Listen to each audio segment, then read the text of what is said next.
First of all, we just got to get our heads around the fact that we're kind of mic'd up like Britney Spears at the moment, and so that's quite exciting. It's the first time I've ever worn a mic. And talking about LGBT spaces. It's so much passion right now. And it's really nice this is quite a sort of intimate, kind of close-up audience, because we want this to be really informal. So really conversational. If you have something you want to interject with, just stick your hand right up, which is probably a good opportunity for us to talk a bit about us as speakers standing before you. Yes, so we had a great introduction. I'm James Brandon, I'm from Tate, the Tate Galleries, and I'm a Diversity and Inclusion Manager.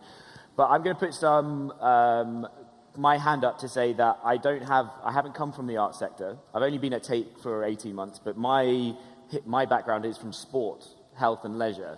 And I made the jump about 18 months ago now into Tate. But my experience with LGBT communities has spanned in sport, part of the Commonwealth Games. Interesting to hear from the London Olympics just now, seeing what the Commonwealth Games did around the gayest games, is what they like to call them. And yes, I'm with you.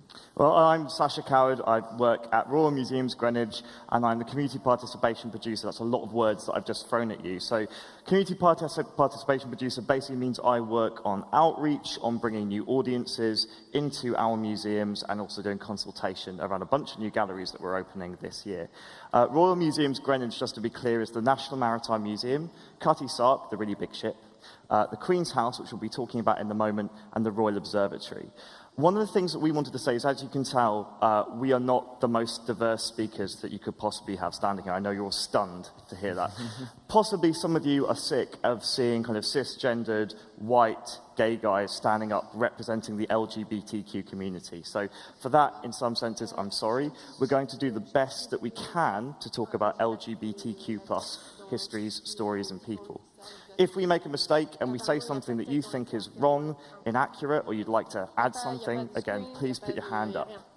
It's also worth saying that we're going to be throwing out a lot of words. I'm aware that we have an international audience, so words like queer, lesbian, gay, bisexual, transgender. We often use the acronym LGBTQ+, which can sometimes be a bit confusing. If we say something you're unsure about, again, stick your hand up. It won't be embarrassing. Everyone else will be thinking the same thing as you. All right? We are, though, going to start with talking about maybe defining what we mean by queer, because we're going to be using that word quite a lot during this workshop. It is a difficult term, because it has, for me, it has three different meanings. And it can often be generational.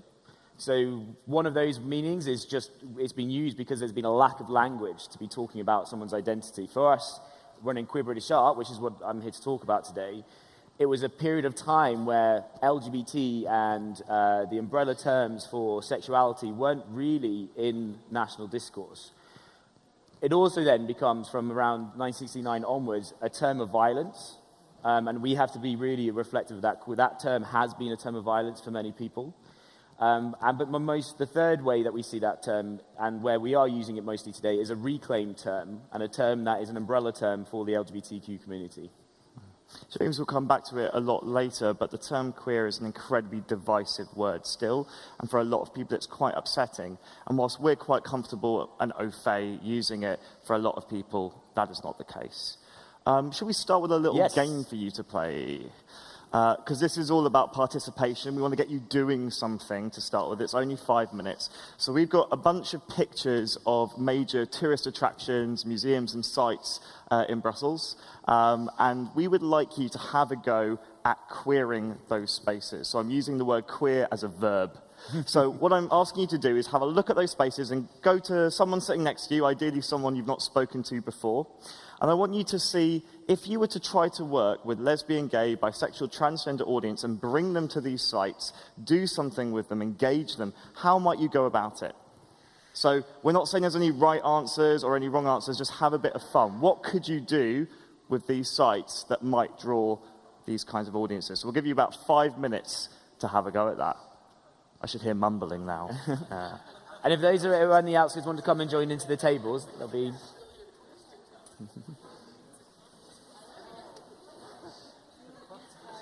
There's any water.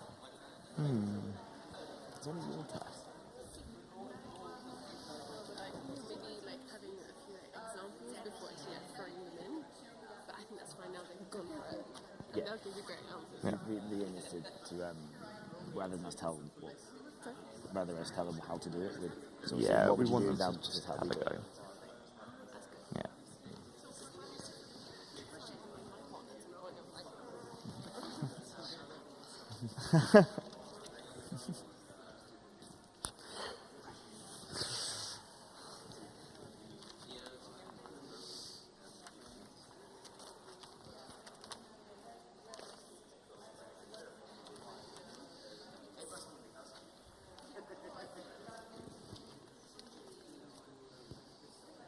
What would you do?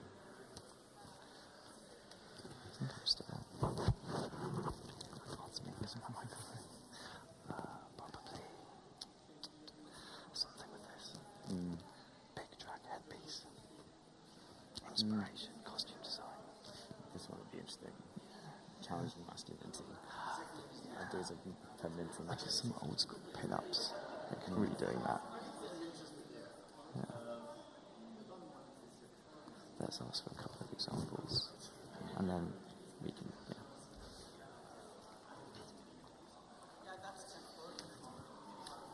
Right, that was possibly a quick 5 minutes, but there was some good conversation. Is anyone going to be brave and just share what they were talking about? We just had a conversation with Amelia here about, we kind of threw you into that. We haven't yet spoken about how we've queered spaces, but we wanted to do that intentionally so you could just have a go, because there are no wrong/right answers. So anyone want to kind of tell us what you've been talking about, some of your ideas? Go on.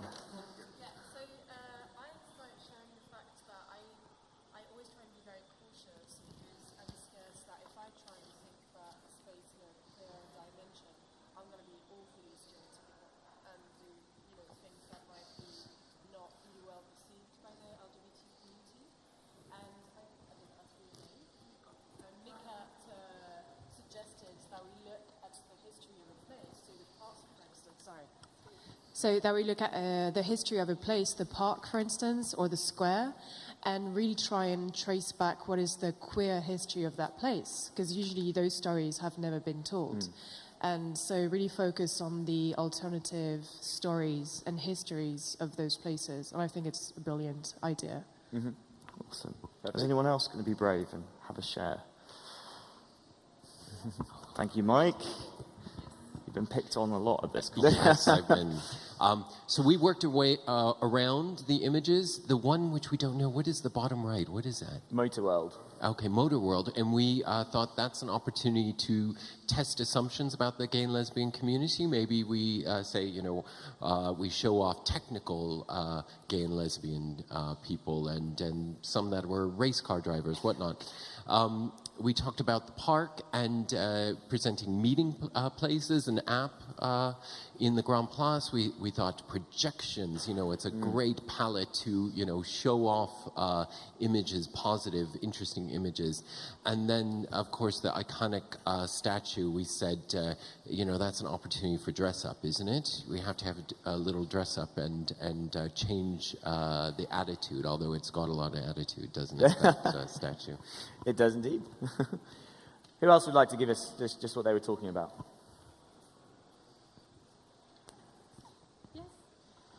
We talked about inclusion versus exclusion, and the question was, should we really address on purpose this community? Because being part of the community doesn't mean that they have a different behavior in terms of museum visits. Exactly. Okay, in terms of audience, the visitors. I think there's some really interesting things that come up there. One of them is about stereotypes, and is just sticking a drag queen in a space enough to queer a space? We'll be talking a bit about my project, and you can decide whether you think that's what I did. But yeah, there's a lot of kind of sensitivities around that.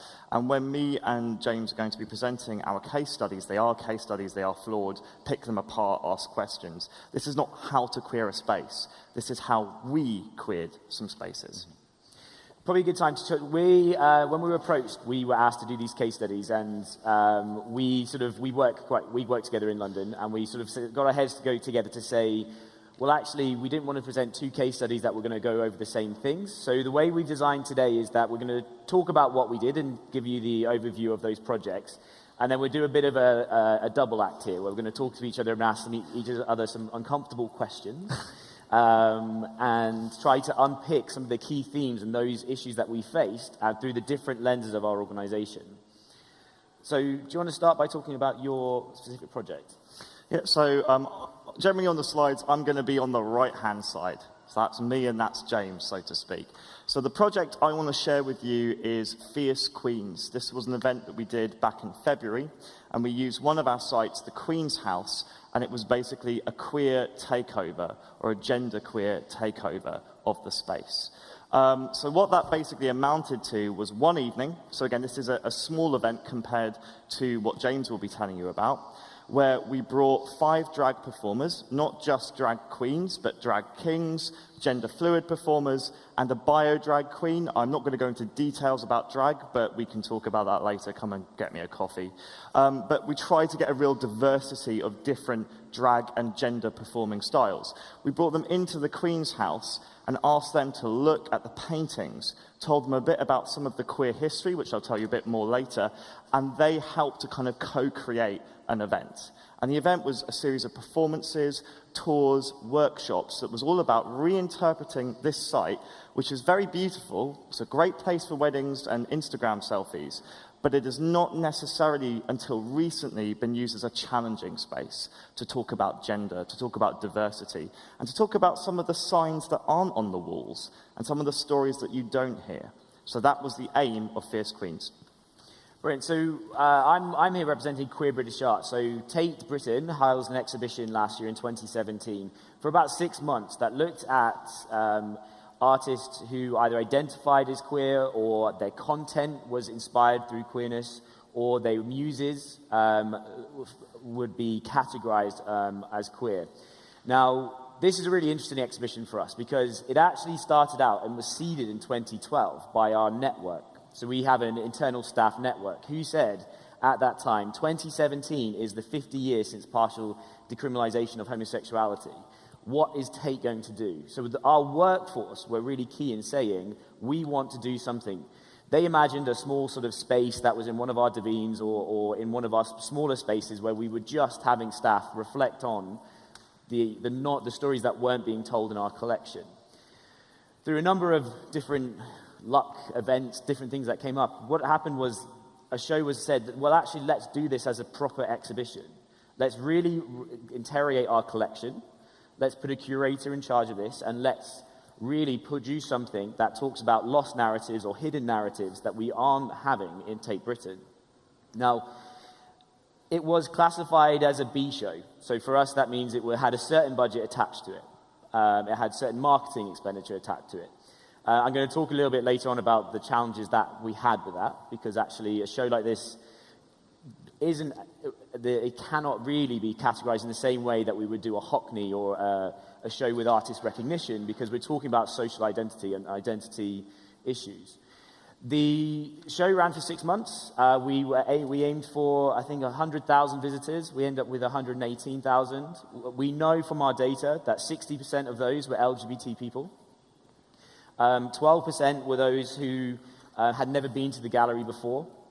And it was really important for us to see that switch. We also saw a trend to younger audiences coming through this exhibition. A huge trend for a younger base of audience. Especially interesting for Tate Britain, which has a certain demographic that do come along with it. So there was a lot. I'm not going to go into. I can give you more information at any point about the programming that came alongside this exhibition. But yeah, that's Queer British Art. I want to pick at you a little bit there, James. So, incredible thing that happened in Tate. Was it challenging? And in terms of institutional buy-in, is something that we want to talk about. For something when you're like exploring queer history in a place that's done a lot of traditional exhibitions, and maybe this is a new thing for them, how do you get the institution to buy into this idea?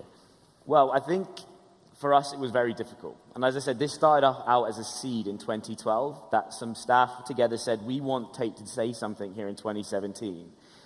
So to then take that seed to say we just want a small space, to actually convincing directors that they need to be investing in upfront an exhibition that might cost, the budget that it needed, it was very difficult. It was also the idea that we need do we need a queer British art exhibition? Do our LGBT audiences need an exhibition that's going to attract them into the gallery space? Or should they just be coming as part of our total audience? How will they be, why aren't they coming to Tate Britain, and why does this show matter?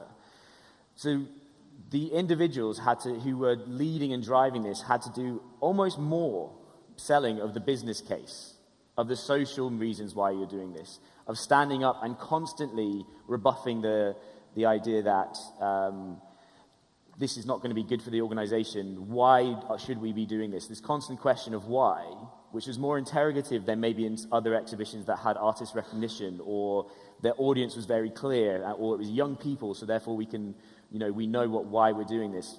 It took a lot of work to build capacity of understanding around the issues facing LGBT people, and very more importantly, recognize that what 2017 was all about.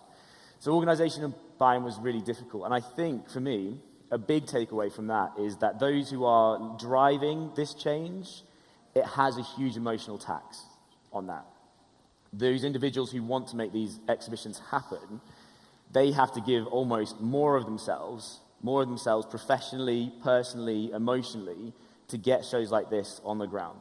Because it's a constant battle and a constant fight to make sure actually this is important. This is not just important to me, but to a community that's not being heard in the gallery space. I guess I would share a similar kind of perspective on how we got buy-in, because it's the first time we'd ever done anything like this. It's the first time that we'd used the Queen's House, which is known for royal history and weddings and a really beautiful space and a great place to have tea, and turn it into a great big drag venue. And originally one of the issues was, were we just using this as a venue for RuPaul's Drag Race? If you don't know what RuPaul's Drag Race is, go onto Netflix and educate yourself. But basically there was a question is, why are we using this space? Is this going to degrade the space? Is it going to just be a random venue to put on a really nice evening? Or is there a reason behind why we were doing it? So we had to work really hard to legitimize the argument behind it. And I'll be honest, so I work for an organization that's actually been incredibly supportive in the work that I do for Lesbian, Gay, Bisexual, Transgender History Month, and it's really gone from strength to strength. That being said, there is an undercurrent of prejudice, and it looks different now. It's not quite the overt homophobia you might expect. It's kind of slightly more institutionalized, and it exists across all museums that I've come across. So I got asked a lot of questions about alcohol consumption. I got asked a lot of questions about big costumes and were they going to catch on the paintings. Did this audience know how to behave in this space? Would they get a bit raucous? What if they drank too much? Would they use social media in a bad way? Would they misuse social media? What if they took a photograph of a painting that we don't own and they were doing a lewd gesture behind it? These kind of conversations are not the conversations I have about other audiences. So when I work with the Caribbean Social Forum, I have a whole other set of issues that kind of come into play. But I never get asked if they're going to get drunk and wreck the paintings. So there was an interesting thing there that was like, okay, I had to defend certain things that I didn't know I had to defend. And just to be clear, the night went absolutely perfectly, everything was fine. Also, it is a historic house, so there are a lot of conservation considerations. High heels, big high heels on 6'4" men, is quite a challenge for a floor that is incredibly delicate. And having to put forward the case for how that would happen was again really challenging. But there was some very interesting conversations with that sort of undercurrent of not quite understanding that this audience, as someone said, is just an audience and they behave the same way in many contexts. Sasha, a quick question for you in terms of that then. Do you feel like when you answered those questions once, that therefore that buy-in sort of came, or do you think it was a longer process than that? I think it was a long process, and it involved a number of different conversations. I've never had to defend an event as much as I have this event. But as soon as it went through, and to kudos to those I work with, it did go through. I was supported. I had a huge turnout from staff members who wanted to come along, and it was a huge success. Now, that's kind of thrown the doors open a bit. So next time, yes, we will be doing Fierce Queens in the Queen's House next year. Already been talking about that. We actually have a sequel coming up in July, which I'll be telling you a bit about as well. And suddenly queer programming and doing this kind of stuff is less of a challenge because we've done it once. So I imagine I may have to have those conversations again, and maybe a few more hard-nosed conversations about sensitivities, about some of the things that were being said. But I think it's really kind of, it's opened up a path for some really interesting music playing. But yeah, so I think it's set the tone for next I think year. for us, alongside this emotional tax and this really quite hard, difficult conversation and challenging conversation to get something off the ground, we saw a huge reluctance to actually put our money where our mouth was. So I talked earlier about we categorize our shows, and it was given a certain budget to act like a show that was going to have this number of people in. But actually, to really engage properly with this community, it really needed a higher level of budget. It needed more marketing spend. We weren't attracting this audience on a day-to-day basis, so we couldn't just do exactly what we'd always been doing. We needed good programming and authentic programming, so that this conversation didn't feel like, oh, Tate Britain is just is just doing an exhibition that's here, and we might see another one in 7 years. How do we engage these communities in a way that then creates an ongoing dialogue, that changes our interpretation in our collection, that has an authentic relationship annually, that doesn't just mean, right, okay, we've bought in the pink pound for this one exhibition, we made some money, what happens now? So for me, it's really interesting that our organization now, after having seen this and the tax it put on somebody, tax it put on our budgets, are now really open to having a legacy, making changes, doing something different and a bit more authentic. So one of the ideas that came up in the little exercise that you did at the beginning was about looking for queer or LGBTQ stories and bringing those to life and how you might do that. So I'd like to pose the question, like, the Tate, you have such an incredible collection of paintings. Surely that would have been quite easy, right? It's like a pick-a-mix of LGBTQ stories. You would think so. I think for us, we took a bit of a mantra saying nothing for me without me with this exhibition. That we couldn't then talk for this community without having really interrogated our own collection. Now, we used a lot of our own collection in this exhibition, so that was a positive. We could go back into our collection and find these stories. But actually, when you looked at the whole package, and we looked at representation of LGBT people in those stories, we were really lacking representation in people of color. Really understanding trans people and trans representation.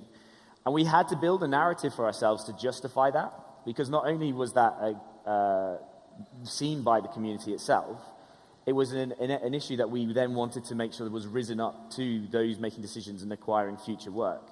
So we talked very much about the time period that we're collecting this work from. So it goes up to 1969. It's a very specific historical narrative that does talk about the fact that a lot of work was being carried out of houses that had been where police had raided them, or it was very hidden, that people are only finding some of this work in their grandparents' house's attic, where this work might have been destroyed, or because it was seen as lewd or provocative.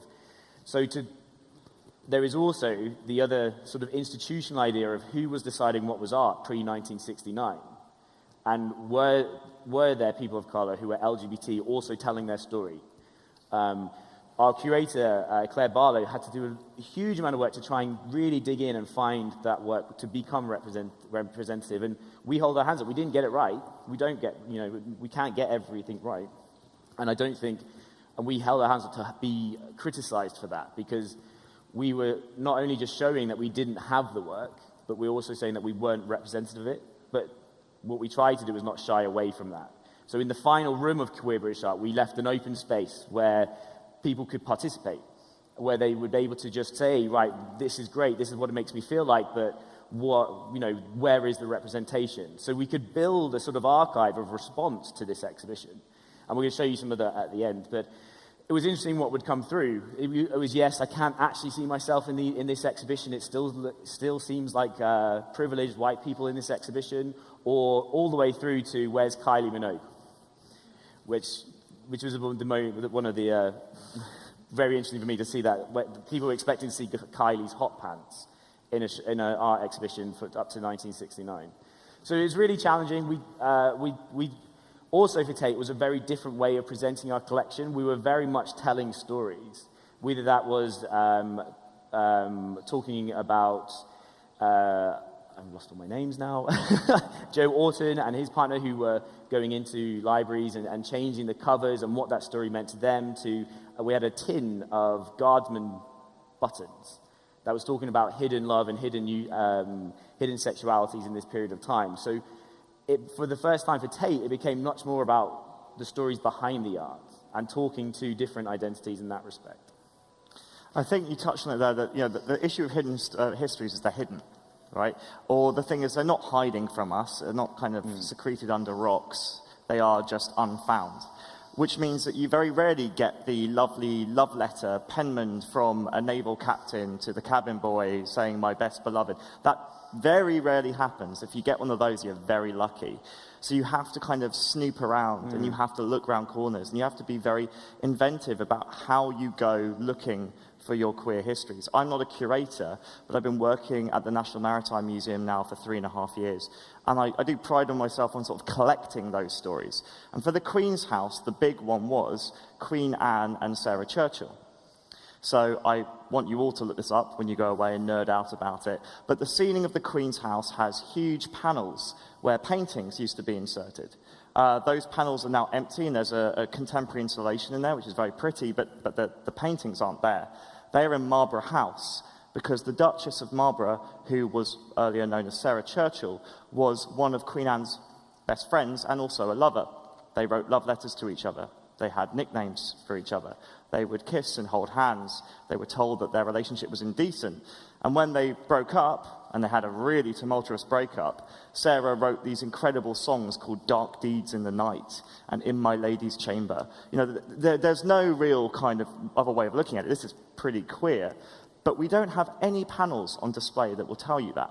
We speak about Sarah Churchill being the Queen's favourite. It's a lovely term that we like to use. It's along the lines of bachelor and travelling companion and cross-dresser, that we use these terms to hide identity sometimes.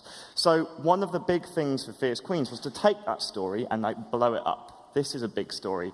Let's start there and see where we can go. So you get those kinds of queer histories, which are pretty overt, and they're great to shout about. And then you have the slightly more kind of putting a queer eye onto something that is not necessarily queer in origin. So this image here, this is Lyle Hokaraya, who is a drag and fashion designer who's also of Maori descent, really fantastic dude. And he was responding to the paintings of royalty, particularly our Armada portrait in the Queen's House. Because we have drag kings and drag queens, why are they calling themselves royalty? All you've got to do is look at a Stuart portrait. That is drag. If you look at the way people are performing gender, the symbolism, the ostentatious bravado, the mixture of masculinity and femininity. So it's not about saying that Queen Elizabeth I was a drag queen. It's about saying that the idea of popular culture concept of drag can link back to these paintings. So about putting a queer eye onto something. And that was what queering that space was all about for us. You talk quite a lot about the house having quite a lot of history and prestige. How did people react to you queering it? So one of the issues was the use of the word queen. And again, I'm not sure how this translates, but in the UK, queen would describe royalty, but also would describe a drag performer. But then at the same time, it's also used within the LGBT community, like from one gay man to another gay man, or you big queen, that sort of. But coming from outside the community, it might sound differently. So it was quite a laden term, and some of our curatorial team who were really into this were very uncomfortable about us calling it fierce queens, when we were talking about drag queens, and the Queen's House is a place of royalty. And again, there is a very, very subtle undercurrent of prejudice that we were sort of saying, are you making the Queen's House a bit dirty? Are you making it a bit, a bit lascivious? And actually, we weren't dragging the name of the Queen's House through the muck. We were just introducing it to a different audience. That was the idea. A picture here I've got is one of our performers who goes by Son of a Tutu. And this starts to bring in the idea of terminology. So one of the big things that have come through working with the LGBTQ audience is kind of upskilling our museums on how to talk to and about LGBTQ people. I think for people like me and James, we often trip up, and you're welcome to correct us if we do mess up, but we feel pretty au fait a lot of the time because we're quite immersed in that community, whereas a lot of the people we work with are not, and it really can frighten them. So Son of a Tutu did a song which was really great. It was to the tune of Sweet Caroline. And it was about the difference between being a drag queen and being a transgender woman. And it was basically, it was very nuanced whilst also being funny, saying, I am a performer, I wear this, but during the day, I identify as a man. Some people might call me a woman in a dress, a man in a dress, and I won't personally find that offensive. The person that you are confusing me with is someone who identifies solely with this gender. There is a difference. So there's kind of this incredibly nuanced thing in a playful song, and the number of staff, people that I work with who are very clued up and right on, who came up to me and were like, I never understood that. I've always wondered what the line was between those two things. Was like a bit of a kind of brainwave, like, wow, there's a lot of upskilling that we need to do in terms of words and terminology. Another thing that we've done over LGBT History Month, and I normally hate these things, we put out a crib sheet. I'm all for training and deep, immersive, actually getting people to understand why they should say things rather than giving them a list of do's and don'ts.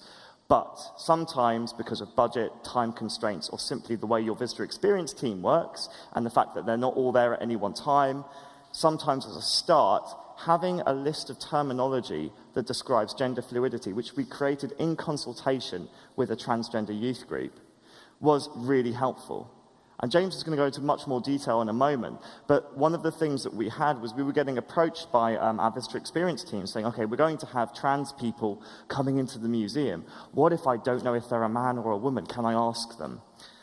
And a lot of us are kind of tittering at the idea, but from their perspective, why not? And the response, we had to go into a lot of detail. Would you like to be asked that? So it was kind of, for a lot of people, particularly of a certain generation, or coming from a particular background working in the museum, having to rethink gender was not something they wanted to take on board when they came to work in a museum that's basically about naval heritage.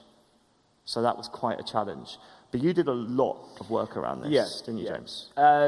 I was very blessed to arrive in January. I was 4 months before Greenwich was opening, and as a D&I manager, to have that content to then go in and talk to the whole staff team workforce was great.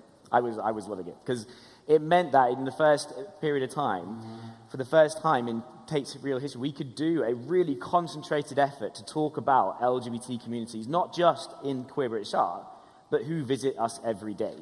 And I talk often in my practice about confidence and competence in terms of language and diversity and inclusion areas. And a lot of times, language and interactions with communities you don't know come down to confidence. So taking visitor experience teams, security teams, and saying to them, right, we're creating a space here where we're going to talk to you about why these issues are important, what you need to understand, and what the inclusive welcome looks like. What does an inclusive welcome look like? So for us, it was, we ran around 20 sessions in the run-up to QBA, and then they carried on afterwards to look at our other galleries. So we designed this content to be sort of an annual training program. Now, it was always about a conversation. It's about draw on your experience every day, bring it into this space, and I'll coach you through it. And simply setting up that level of saying, this is a space for you to get it wrong, and we will work through, if you get it wrong in the right space, how to move it forward. So the other thing around the LGBT community is that the language changes. Even the Equality Act right now is behind on the language that we are using on a day-to-day basis. So for somebody who doesn't have interactions with LGBT communities, we have to put a level playing field there, and the support, and to go in and say why this is important for you to understand it. For me, there were two key things that really came out of those sessions. The first one was the real understanding, the basic understanding for our workforce about the difference between sex, gender identity, and gender expression. Now, breaking into those areas meant that we could unpick certain things around customer service. Lots of people have been with us here, things such as like, oh, ladies and gentlemen, those types of customer service politeness that comes in. Or when you go to a lost child, where's your mummy or daddy? Mummy and Daddy. And we were able to get the groups to unpick some of that. And I'm really pleased to hear it, was for years and years, it's been a rite of passage in Tate to end the evening with a whistle and saying, ladies and gentlemen, time to leave the gallery space. Post-QBA, we heard that the visitor experience team themselves said, actually, we don't want to say that anymore. We want to change how we're talking about this. We want to respect the idea of gender, our LGBT spaces, but also our colleagues. I think they just say hello. It's time to leave the gallery. Hello, everyone. Hello, everyone. But it's no longer about these cues and these social codes that have been embedded into our institution. Now, we did touch on the term queer at the start. Now, I have to say, for us, it was very, very difficult term. So even the idea of convincing the organization to use that term instantly created a divisiveness. Because while people understand the academic view, yes, okay, we're talking about a period of time where there is no LGBT language, and we're talking about hidden figures, and we're talking about those who are not queer was used as a term for the non-normative. What about those who experienced it as hate or violence, or saw it in the papers when they were children to describe their identity? What are we going to do to make sure that our staff are equipped when someone challenges on that, but also that we can make sure that we're being authentic and saying, yes, we want to be part of the 2018 where we are reclaiming this word.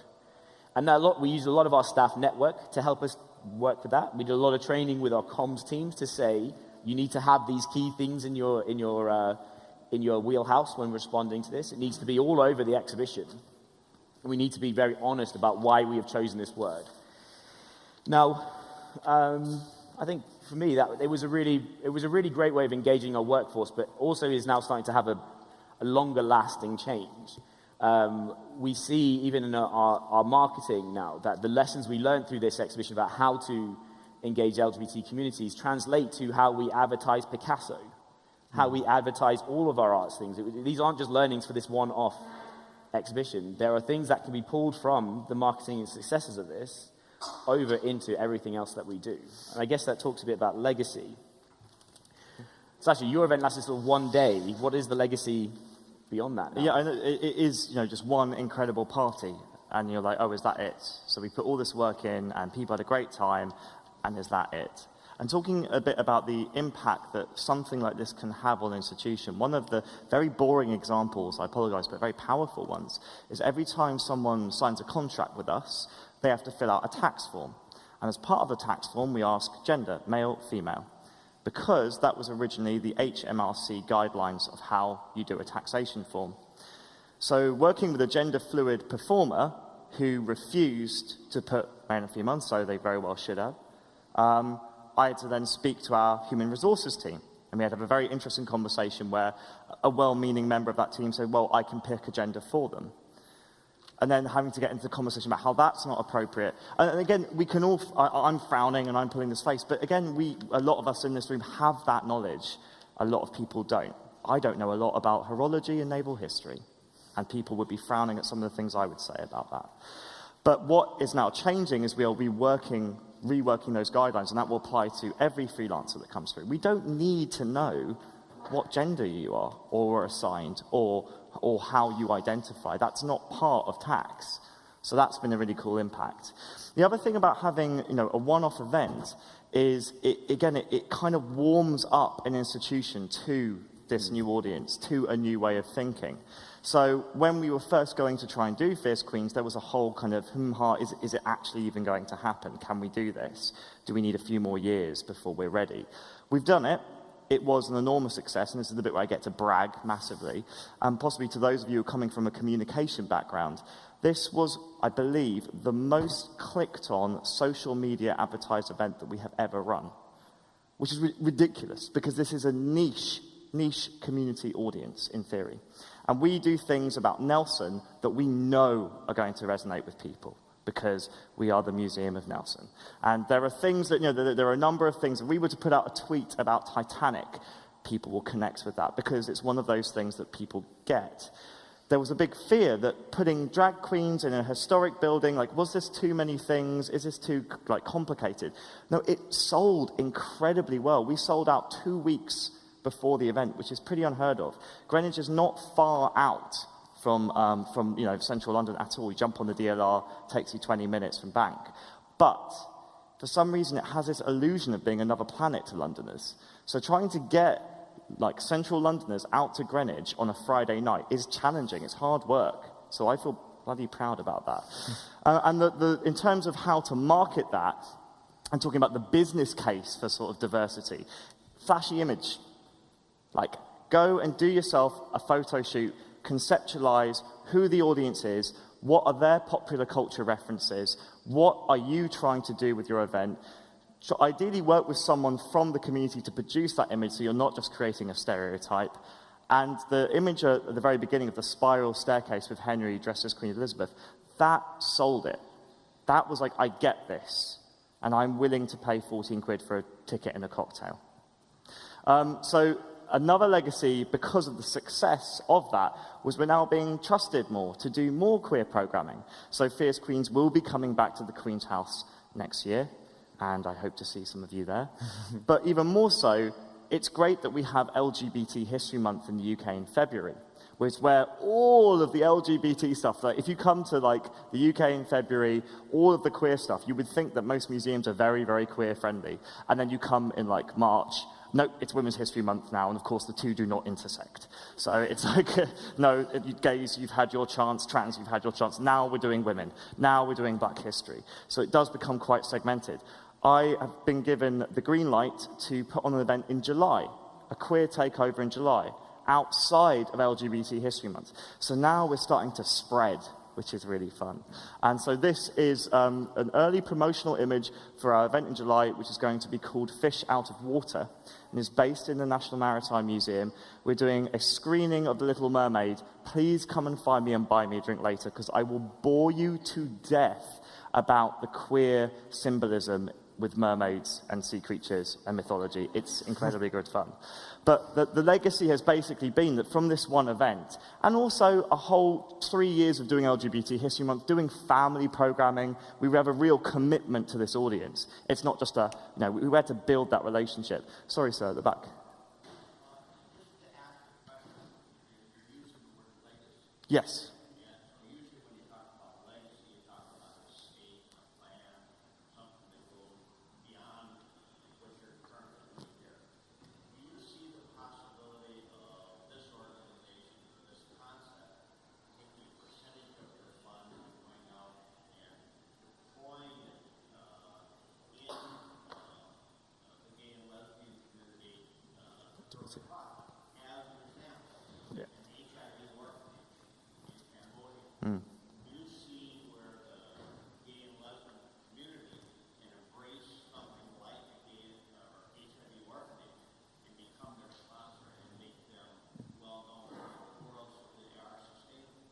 I mean, the kind of idea of this being a charged event.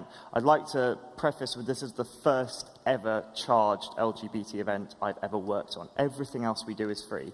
So we had to actually work up to the point where we were like, this is also a paying audience. This is not just a community project. This is a paying audience that will buy tickets. So we've only just started to do a sort of a revenue generating as well as audience development model with working with queer communities. I love the idea of thinking a bit more about how that would work. Obviously, in a big institution like finance, it's really complex. I don't work much with money. As the outreach guy, it's quite fun to have money to make a poster. That's a flash thing. But one of the ideas or models we've been toying with is looking at Canary Wharf, which is one of the big kind of city hubs in London, and taking some of those LGBT, big, wealthy groups for some of the big banks, HSBC, and asking them if they want to come and have a queer experience at the National Maritime Museum, pay for it, and then think about how we could use that money in a really pro-social fashion. But at the moment, we've only just started to charge for tickets. So. It's quite interesting in terms of that idea of us taking, because we are public bodies as well, so ultimately taking funds that are created to drive future LGBT programming that is part of the legacy of what we're doing, because without demonstrating that these are successful business-led events means that we can't do more LGBT work in the community. Now, what we've seen at Tate is that we've now been able to support more localized galleries and more localized partnerships. So in London, they're looking to set up the first of its kind museum of LGBT people, of queer histories. But alongside that, we've also been able to lend our support behind community centers that will be emerging. So while what that allows us to do is a successful social media platform and share those histories and ensure that our relationship, it's this idea of authentic relationship with the community. So it's not just come to the gallery in 2017 and then in 2022 you might be able to come back and see a similar thing of its kind. It's this ongoing relationship. For us, it's also meant changing the gallery spaces itself. So we know LGBT people are coming in the door every day. We need to make sure our facilities aren't reinforcing binary systems.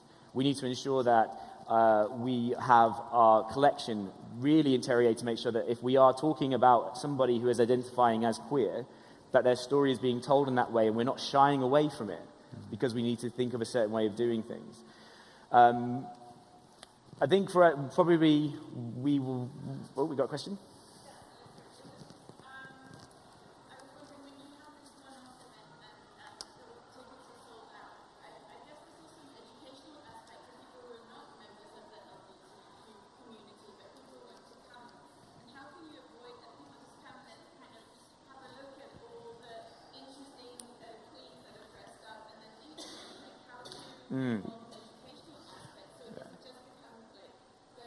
Yeah, the zoo is the analogy that we really worked to avoid. So I did a bit of research into other, we're not the first museum in the world to do a queer experience, I'm aware of that. And there have been some great ones happening in and around London, but often one of the critiques that gets thrown out is you often invite a voguing group of colour. They come in, do an incredible performance. Who are the people who are enjoying this with a glass of white wine? It is the middle class, white, gay men. So how, or actually, the kind of young, kind of straight-defining individuals who are coming there to have a cool Instagram-worthy experience. There's nothing wrong with that, but you don't want people to come and see the animals at the zoo.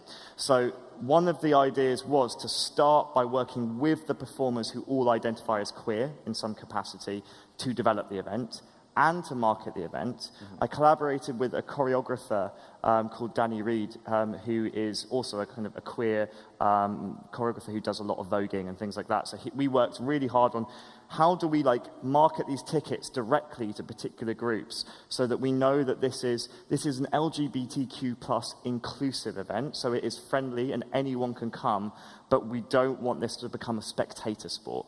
And we want people, in all the performances, we asked them to bring people on board as well.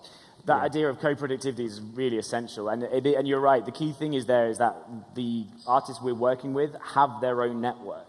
They have their own followers. And part of we didn't realize in our first year when we ran Queer in Now, which is a sort of a one-day festival event, that we would need to do more of that. We need to be making sure that those artists aren't just coming in and doing then and then walking away, but they're part of the design of the day, but they're also talking to their own social media following to bring to that event, because actually it's their audiences that we're looking for, and we're trying to bring into this space. I guess we probably need to give some more time for questions, but do we want to finish with our fun little learnings or something? Yeah. You want to start with your one? That's wicked, yeah. That is. So this is an example of the sort of postcards that we sort of had in the last room. And I have to say, we have more postcards than we can archive. There are more stories that were told. There were people who have drawn beautiful images in response to the pictures, the objects they've seen. We've people who've said they've never seen themselves in galleries before. And they've never seen their narrative being presented to them before, and they had a real emotional reaction to the show. There is also criticism. People have said, I cannot see myself on here, can't see representation, what is this? But for me, this was a really great one. This show has made me more gay, which, for me as an LGBT person, I love that idea. I'm going to read out just one feedback we had, and this was about the change of the institution that has happened here. So my brother-in-law and his wife came to Tate Britain over the weekend, and he's a heavily pregnant trans man. And he said that the highlight of his weekend was realizing that there was an all-gender toilet available at Tate Britain. He said he'd been really nervous about their day out, as he'd obviously been stared at more and more while he's pregnant. And seeing that option was available to him brought him so much relief. It made me really proud to work for an organization that's working on being so inclusive. This is the reasons why we're doing these things. This is the reasons why we need to challenge and check in with our organizations to say, these types of things are important. They aren't going to be every day, these level of investment, but it is important to, when we have these moments, to create organizational-wide conversation. I just wanted to put a really good picture up of Queen Lizzie there sitting up in her chair. This is Henry, who actually modelled for the poster. Very kindly, I bought him a Nando's. That was what he got paid because he's a mate, I know. And so he came along free to the event. You got a free ticket to come along. But it's an example of how people engage at the event. So yes, we sold out tickets. Yes, people came.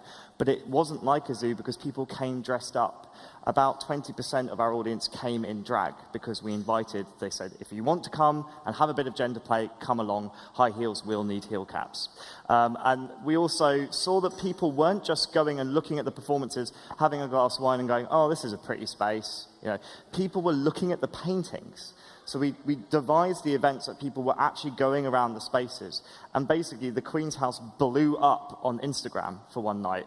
And it was mostly pictures of people, putting silly faces by paintings. Or, oh, this is a really nice vase. Like going completely off the queer theme and exploring a space because they felt that they owned it. And that was the powerful thing. I know that 87% of the people that came to our event had never been to the Queen's House before. So we gave them a reason, and then once they were there, they had a great time, but they explored the space because they felt welcome. And again, it's that business case, which is a bit hard-nosed, but it's worth making for diversity. It's not we will build it, they will come. It's that if you make people welcome, if you make the welcome right, then you end up having a really devoted and excited audience. Great. Thank you so much. We have time for about 5 minutes for questions and then sort of we went wrapping way up over with some key learnings so everyone knows exactly what they've learned. So can I have a few questions? Does anyone have anything to ask? Alex, So my question is, we talked about it yesterday, how do you retain those audiences that you bring in the museum? And also, Sasha, you talked about segmentation. How can we get to a point where there is no longer specific queer show needed, and that everybody, whether they're LGBTQ or disabled or Latino, whatever, actually mixes up in the museum, and we no longer have that segmentation? For me, it's about a journey. It's a journey is that we will need to have shows like QBA until we get to a point where everybody feels themselves reflected in our collections. That is generation timelines. We're not talking about that happening in a year. We're not talking about that in 3 years. That's got to be consistent and measured approaches and incremental change in diversity and inclusion strategies, in value-led organizations, in unpicking 200-year-old institutions, which is not easy to do. So for me, it's about understanding those audiences who are coming in. We found we are doing, with our data and our marketing data, some longitudinal studies of both this exhibition and another exhibition we ran, similar timeline, called Soul of a Nation, which to say, did this show mean that you came back again to Tate Britain in the future or Tate Modern in the future? And we are asking those questions still 6 months later to ensure that we can try and say, well, these types of shows do bring people back. Or they do have a longer way of diversifying the audience. Ultimately, the dream is that we no longer need market segmentation, and for me, my career is about writing myself out of a job, ultimately, so that we don't need the review of a diversity inclusion data, or we don't need to have training about what it means to provide a welcome for trans people. It's very difficult, but it does. I think it is a generational move, incremental changes for me. I think that it's a complex one as well, because there is a need for queer spaces. So looking at, for example, gay, lesbian, and kind of LGBTQ plus friendly bars and nightclubs, the basic thing is a lot of people will say, well, why do you need those? You know, it's all very accepting now in nice inner city London. Thing is, it's not. But, you know, do you really need those? And the fact is, if you don't have an explicitly gay bar, it's a straight bar. So I wonder sometimes if you don't have an explicitly gay or queer space in a museum, it's a straight space. And that's not to say that that always needs to be the case, and I'm with James. I'd love to get to a time where it's much more intersectional. There's that lovely buzzword again. But, you know, where our different myriad identities can all be reflected in the museum and you feel welcomed.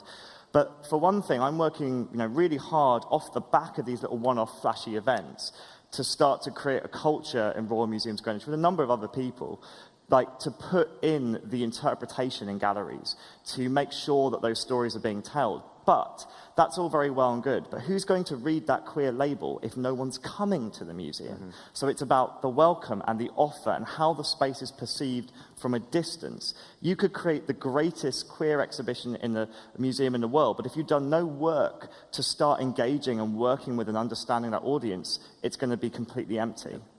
So yeah, it is about getting to a place where we are thinking a bit more broadly outside of boxes and months and weeks and events and exhibitions.